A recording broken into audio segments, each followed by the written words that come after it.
We are investors, यशस्वी भव, through which we simplify your finances. तो आज का जो सब्जेक्ट है वो है बाउंस बैक। जिस तरह का पूरा अभी मार्केट फेज रहा है पिछले 6-7 महीने का, और रिसेंट जो बहुत ही एक पैनिक सा ड्रॉडाउन रहा है, उसके बाद जो थोड़ा सा स्टेबलाइज होता हुआ मार्केट दिख रहा है, हालांकि ये कहना बहुत प्री मेच्योर है। तो हम देखते हैं कि वो बाउंस बैक क्या केवल बाउंस बैक ही है, या कुछ रिवर्सल के भी साइन दिखते हैं या नहीं दिखते हैं। तो इससे पहले कि मैं आगे बढ़ूँ, मैं आपको बता दूं कि मैं सेबी रजिस्टर्ड नहीं हूँ। और एनालिसिस के दौरान अगर किसी भी तरह का कोई भी स्टॉक का नाम आता है मेरे द्वारा या किसी पार्टिसिपेंट के द्वारा, तो वो केवल एजुकेशनल पर्पस के लिए होगा। वो किसी भी तरह से कोई बाई और सेल रिकमेंडेशन नहीं होगा। आप कोई भी ट्रांजैक्शन करने से पहले अपने फाइनेंशियल एडवाइजर से जरूर संपर्क करें, उनकी सलाह लें, और अपने तरफ से भी अपना पूरा डिलीजेंस करें। तो सबसे पहले देखते हैं कि अभी का जो फेडरल रिजर्व का और रिजर्व बैंक ऑफ इंडिया का स्टांस क्या है मॉनेटरी पॉलिसी को लेके। तो सभी को कल न्यूज़ मिली होगी कि आरबीआई ने रेपो रेट कट किया है। और 30 जनवरी को पहले जो फेड की मीटिंग हुई थी, उसमें उन्होंने रेट को अनचेंज रखा था। हालांकि जो कमेंट्री थी उनकी, वो डॉविश कमेंट्री थी। अब तक हम पढ़ चुके हैं डॉविश, हॉकिश और एकोमोडेटिव, न्यूट्रल, ये सब पढ़ चुके हैं हम। तो डॉविश कमेंट्री का मतलब है कि आगे चांसेस बनते हैं कि थोड़ा सा मॉनेटरी पॉलिसी को थोड़ा लिबरल किया जाए, ताकि रेट कट की संभावनाएं बढ़े। और उनकी लीडरशिप से भी उनको यही गाइडेंस है फेडरल रिजर्व को कि इंटरेस्ट रेट कम होनी चाहिए। हालांकि 30 जनवरी को जो मीटिंग हुई थी उसमें कोई रेट चेंज नहीं किया गया था, स्टेटस क्यू मेंटेन था। फिर जो आरबीआई की बात करें हम, तो लास्ट जो हमने जब सेशन किया था सेलिंग थ्रू ड्रॉडाउन, उसमें हमने देखा था कि लास्ट जो हमारे पास रेपो रेट था दैट वाज 6.5। और अभी हमारे पास रेपो रेट यहाँ पे ये 6 जनवरी नहीं, 6 फरवरी होना चाहिए, 6.25 हो चुका है। हालांकि इन्फ्लेशन जो लास्ट रिपोर्टेड है दिसंबर का 5.2 है। जनरली क्या होता है कि आप देखेंगे कि रेपो रेट जो है और इन्फ्लेशन है, ये दोनों आसपास रहते हैं। तो ये जो सिनेरियो बन रहा है अभी कि 6.25 रेपो रेट है और इन्फ्लेशन 5.2 है, तो अगर इन्फ्लेशन की ट्रेजेक्टरी अगर नीचे जाती हुई दिखी, तो रेपो रेट और भी कट होने के चांसेस बनते हैं। सेम वैसे ही अगर ऊपर की तरफ अगर हम फेडरल रिजर्व की बात करें, तो 2.9 का जो इन्फ्लेशन है वो थोड़ा और अगर नीचे जाता दिखा, तो फिर वो रेट कट वहां भी स्टार्ट होने शुरू हो जाएंगे, क्योंकि बहुत ऊपर हम रेट रख नहीं सकते, नहीं तो फिर इकोनॉमी स्लो डाउन होनी शुरू हो जाती है। फिर देखते हैं रीसेंट मैक्रोस क्या है जो हमने पहले देखा था।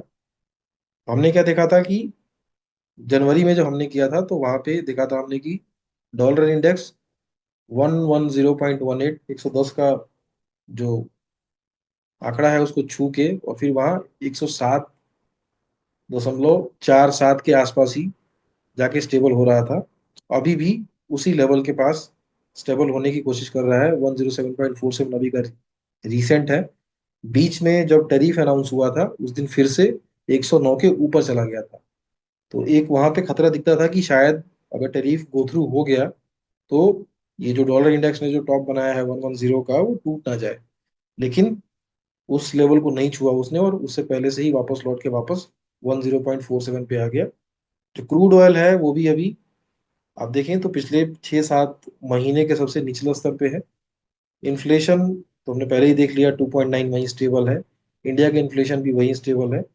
और जो निफ्टी के जो लेवल्स थे, तो बजट से पहले 2-3 दिन पहले जो एक पैनिक सेल हुआ था, उसमें निफ्टी ने जो लेवल टच किया था वो था 22,786 का। उस दिन जब वो लेवल टच किया तो निफ्टी की पी हो गई थी 20.8 की। आज जो लेवल निफ्टी का है 23,559, और पी रेशियो है 21.4 का। तो मैक्रो लेवल पे हमें क्या दिख रहा है कि इंडेक्स ओवर वैल्यूएशन जोन में नहीं है, कंफर्टेबल जोन में है। पिछले हम कुछ 5 सालों का अगर हम देखें, या मीडियन पी देख लें हम कुछ 10 सालों का, तो निकल के यही 20-21 के आसपास क्या ही आएगा। और पिछले 5 साल में जो लोवेस्ट जो निफ्टी की पी रही है, वो रही है 19 से थोड़ा ऊपर रही है, जो कि कोविड में देखने को मिला था। और एक बार रशिया यूक्रेन के कंफ्लिक्ट के टाइम पे एक किसी खास मंथ में, मार्च में भी, मार्च 22 में शायद वो लेवल देखने को मिला था, उसके एक आध महीने इधर उधर, वो भी शॉर्ट टाइम के लिए था।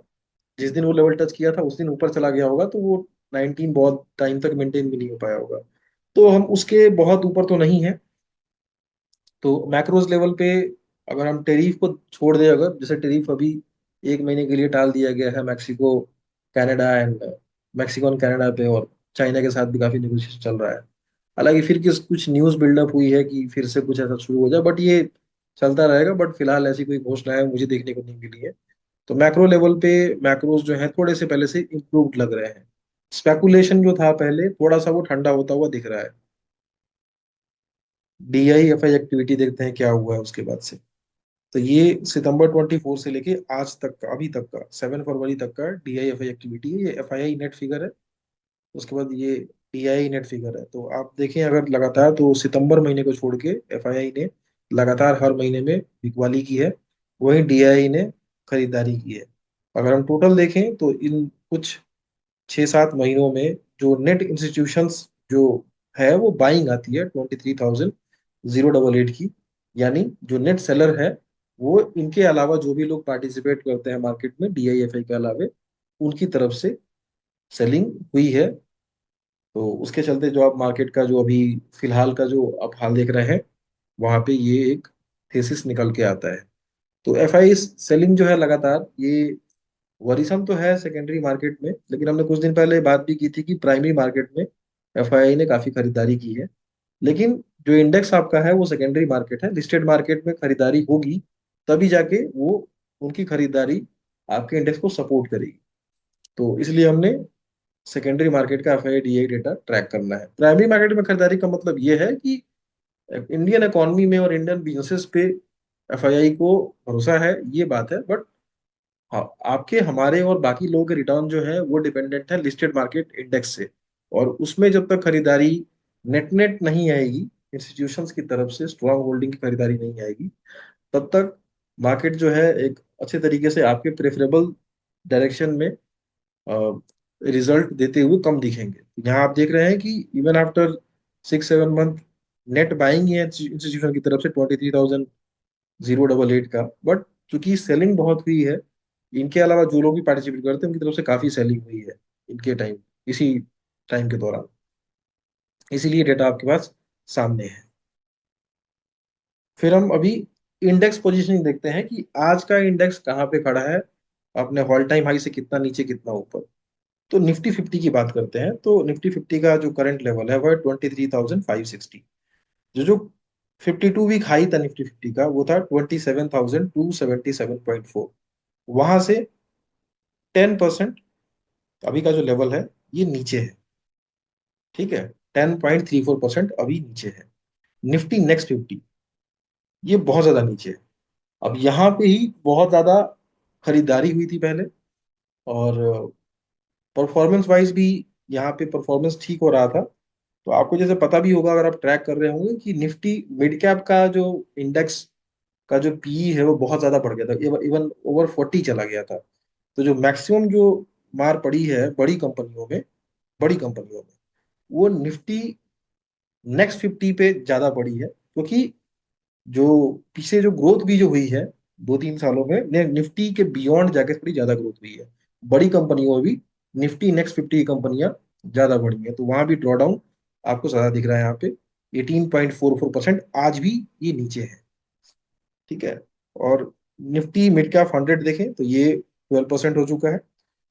स्मॉल कैप देखें तो अपने ऑल टाइम हाई से लगभग 13.74% हाई है। निफ्टी स्मॉल कैप 250 देखें, ये वाला इंडेक्स, तो ये भी लगभग 14% नीचे है। और निफ्टी माइक्रो कैप देखें तो ये 13% नीचे है। तो आप देख रहे हैं एट एन एवरेज जो है निफ्टी 10% से स्टार्ट होकर लगभग 14% तक इंडेक्सेस जो है वो डाउन है आज की डेट। ठीक है, यानी कि सारे इंडेक्स एटलीस्ट कम से कम 10% से ज्यादा तो डाउन है ही। दैट मीन्स कि मार्केट का जो अभी भी जो जो माहौल है वो बुलिश माहौल नहीं है, क्योंकि 10% से नीचे है। तो ये मोर देन करेक्शन है। ठीक है, correction is up to 10, pull back is up to 10%।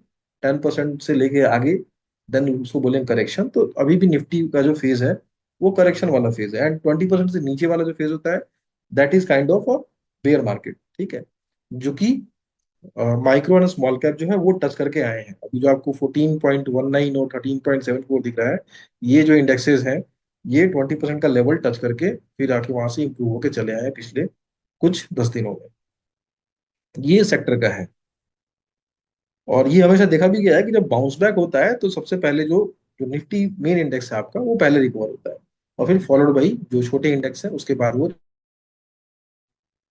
इसके साथ हम देखते हैं कि सेक्टर की पोजीशनिंग क्या है, सेक्टर ने कैसे बिहेव किया है, वो अपने ऑल टाइम से कितना ऊपर नीचे है। तो देखते हैं हम। तो आप यहाँ पे देखें कि ये सेक्टर्स लिखे हुए हैं यहाँ से, स्टार्टिंग फ्रॉम निफ्टी बैंक से लेके ये निफ्टी प्राइवेट सेक्टर इंटरप्राइज तक लिखे हुए हैं, सारे सेक्टर्स के नाम लिखे हुए हैं। ये उनके आज के करंट लेवल्स हैं, और ये 52 वीक हाई है यहाँ पे। ओके, ये उनकी आज की पोजिशनिंग है कि अपने 52 वीक हाई से कितने नीचे हैं। तो आप इसमें से देखें सबसे पहले कि सिंगल डिजिट में कौन है, यानी अपने ऑल टाइम हाई के पास कौन है। क्या दिखता है हमें? Nifty bank. दूसरा, निफ्टी फाइनेंशियल सर्विस। ये क्यों दिखते हैं? क्योंकि रिसेंटली रिसेंटली अनाउंसमेंट आया है कैपिटल इन्फ्यूजन का, ठीक है, लिक्विडिटी बढ़ाने का। उसके चलते जो बैंक निफ्टी है, जो फाइनेंशियल सर्विस के जो जो भी जो स्टेक होल्डर्स है, उनमें एक पॉजिटिव सेंटीमेंट आया है, तो उनको एक अच्छा मूव मिला है। तो उसके चलते ये दोनों इंडेक्स मूव हुए हैं। ये सबको पता है, 3 पॉइंटर्स जो आए थे एक नोटिफिकेशन में, और उसके अलावा जो कल एक रेट कट भी हो गया। तो जैसे ही वो अनाउंसमेंट आया था, उस दिन के बाद से bank Nifty and financial services ने एक अच्छा मूव देना शुरू कर दिया था। उसके बाद जो सिंगल डिजिट में है वो है निफ्टी आईटी। तो आईटी के जो रिजल्ट्स थे, चाहे वो बड़े आईटी वाले हों या छोटे मोटे भी हों, उनके हालांकि ग्रोथ वाइज उतने तो अच्छे नहीं आए थे, बट जितनी एक्सपेक्टेशंस थी उतने अच्छे आए थे, उससे अच्छे आए थे। और थोड़ा बहुत पॉजिटिविटी उनके कमेंट्री में भी लगी थी। और वैसे भी वो फिलहाल जो रिसेंट जो ड्रॉडाउन हुआ है, वहां से बहुत ज्यादा गिरे नहीं थे। तो अभी आप अगर चार्ट भी देखेंगे निफ्टी आईटी का, तो आपको स्ट्रेंथ में दिखेगा। ठीक है, जो भी आपको लेस देन 10% दिख रहे हैं, वो सारे के सारे आपको स्ट्रेंथ में दिखेंगे। तो आप यहाँ निफ्टी बैंक देख लें या निफ्टी प्राइवेट बैंक देख लें, ठीक है, ये सारे आपको लेस देन 10% दिख रहे हैं रिसेंट अपने 52 वीक हाई से, यानी ये सेक्टर स्ट्रेंथ में है आज की डेट। इनके अलावा और कौन सा सेक्टर स्ट्रेंथ में? That is Nifty IT, Nifty pharma, और Nifty health care index. Simple एकदम साफ साफ दिख रहा है यहाँ पे, health care index and Nifty pharma, ये चुपके से आराम से स्ट्रेंथ की तरफ बढ़ रहे हैं। सबसे ज्यादा ज्यादा जो अगर पिटाई हुई है किसी की, वो कौन है? Nifty energy. एनर्जी में क्या क्या आता है? एनर्जी में रिन्यूएबल एनर्जी आएगा, विंड एनर्जी आएगा, पावर स्टॉक्स आएंगे, एनर्जी का पूरा जो है। आप निफ्टी एनर्जी खोलेंगे एक बार, जाके देखेंगे उसमें कंपोनेंट कौन कौन से हैं, तो एनर्जी वाले सारे स्टॉक मिलेंगे। तो सबसे तगड़ी पिटाई हुई है निफ्टी एनर्जी की, और निफ्टी प्राइवेट सेक्टर इंटरप्राइजेस की। ठीक है, पीएसयू एंड पीएसयू की, यहाँ देखिए ये निफ्टी पीएसयू बैंक जो है, ये भी काफी पिटे हैं। हालांकि ये भी निफ्टी 50 का पार्ट है, निफ्टी बैंक निफ्टी का पार्ट है, बट पीएसयूज बैंक में उतने शायद कॉन्फिडेंट नहीं है जो भी हमारे पार्टिसिपेंट्स हैं। तो पीएसयूज, आप जैसे कि हम देख भी रहे हैं कि काफी उनकी पिटाई हुई है। ठीक है, तो इसको आप देखेंगे तो आपको समझ में आएगा कि कौन कौन से सेक्टर जो है फिलहाल अभी स्ट्रेंथ में है। और जब भी सेक्टर रोटेशन होता है ना, बहुत ही इंपॉर्टेंट चीज है।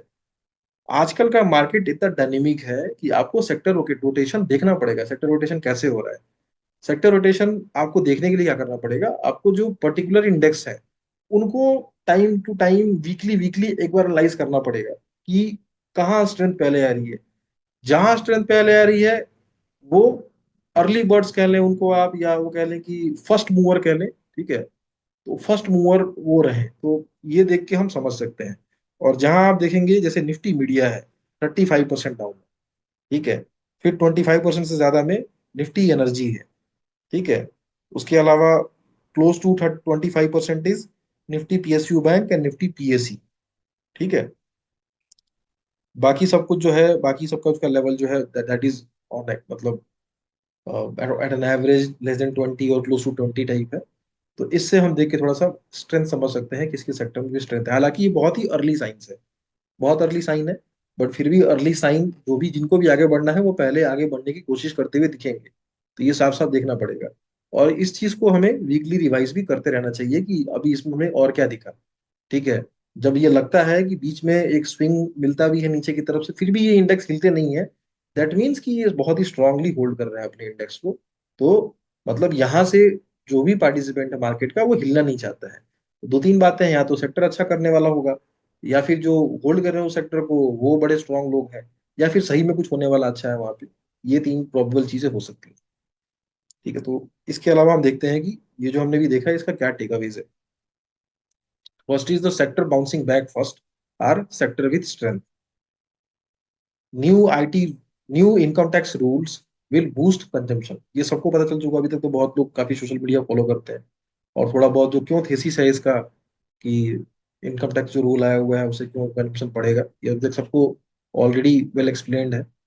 ठीक है, then US Fed on rate cut trajectory. Rate cut start किया है उन्होंने, हालांकि एक पॉज लिया है बीच में, बट अभी भी उनका इन्फ्लेशन रेट जो है उनके हिसाब से अंडर कंट्रोल है। 2.9 है, और अभी भी रेपो रेट उनका जो रेट है, इन्फ्लेशन रेट का जो रेंज है, दैट इज 4.25 टू 4.5, जो कि हायर लेवल पे है। Then RBI may start rate cut, to more cuts expected, not may start rate cut, already started. RBI ने स्टेट रेट कट स्टार्ट कर दिया, कल एक पहला रेट कट था, इस साल और दो रेट कट करने की उनकी पूरी संभावना है, अगर इन्फ्लेशन 5.2 से नीचे आने की तरफ दिखा तो। जो प्रोजेक्ट किया गया है कल आरबीआई गवर्नर ने अगले साल का जो डेटा प्रोजेक्ट किया एक्सपेक्टेड, वो था कि इन्फ्लेशन 4.2 तक रखेंगे एक साल में, 5.2 से, और जीडीपी ग्रोथ जो है वो 6.7 में प्रोजेक्ट किया है नेक्स्ट ईयर के लिए। ठीक है, वो आगे रिवाइज भी हो सकता है, आगे भी जा सकता है, नीचे भी जा सकता है, depending upon how the corporate earning is performing and how the economy is going through.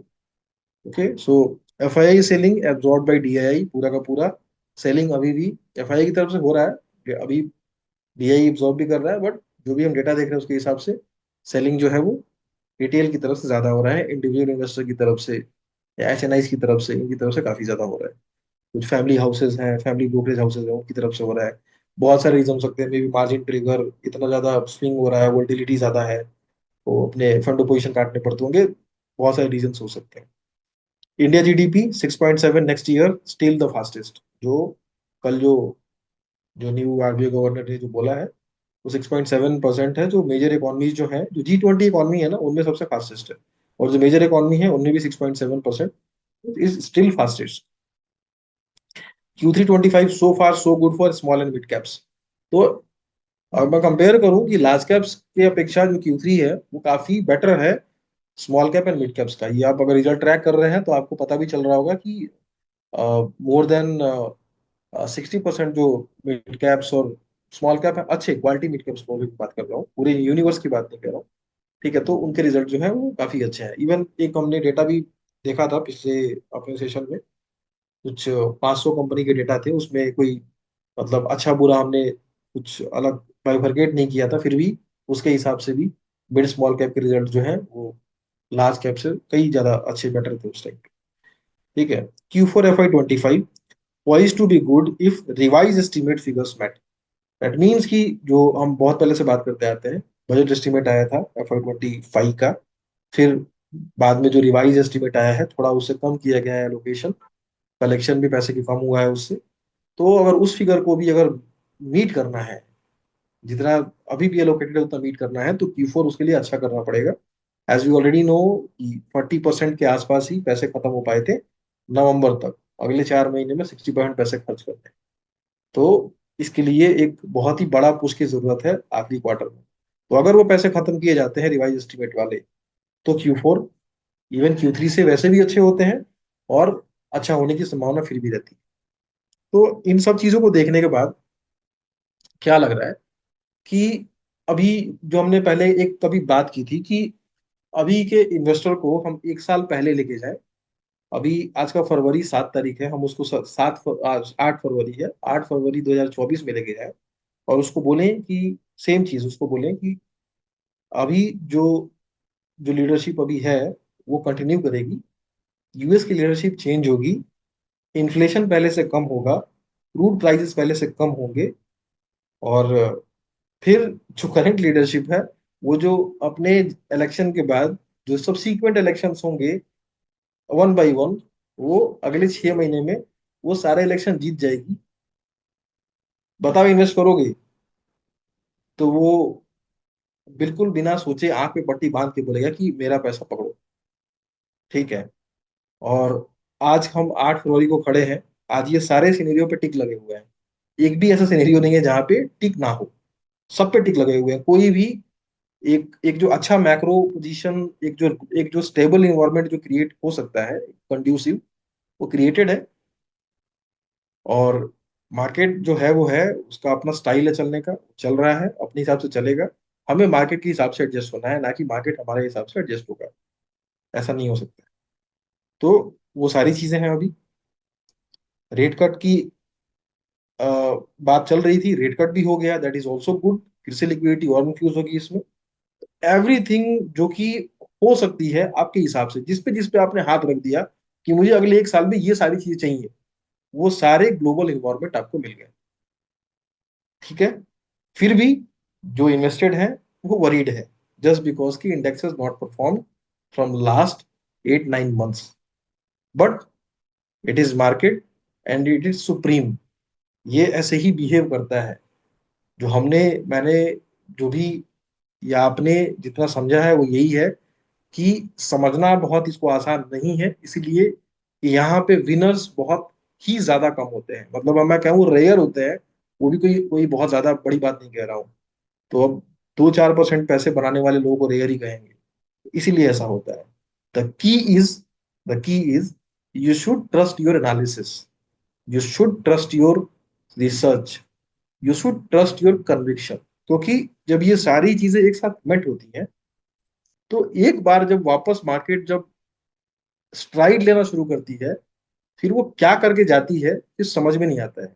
जैसे ही ये 8-9 महीने एकदम स्टैग्नेशन की तरफ देखा, ऐसे ही 8-9 महीने कभी भी, आज हो, 2 महीने बाद हो, 5 महीने बाद हो, कहीं से भी स्टार्ट होगी, समझ नहीं आएगा।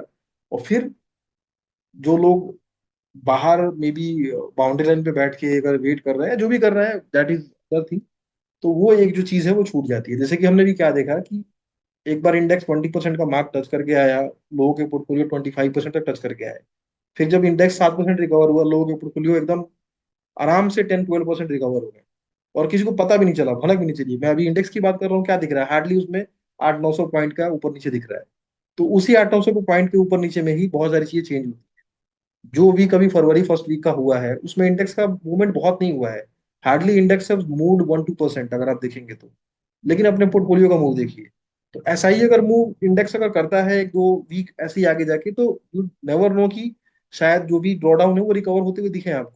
क्योंकि हो सकता है आपकी जो पोजीशनिंग हो वो स्ट्रॉन्गेस्ट सेक्टर्स एंड स्टॉक्स में हो। तो इसको ऐसे ही लेके चलना है। The key is you have to give time to market, do not time the market. The key is your invested time in the market. That's all from my side. Any questions you can ask.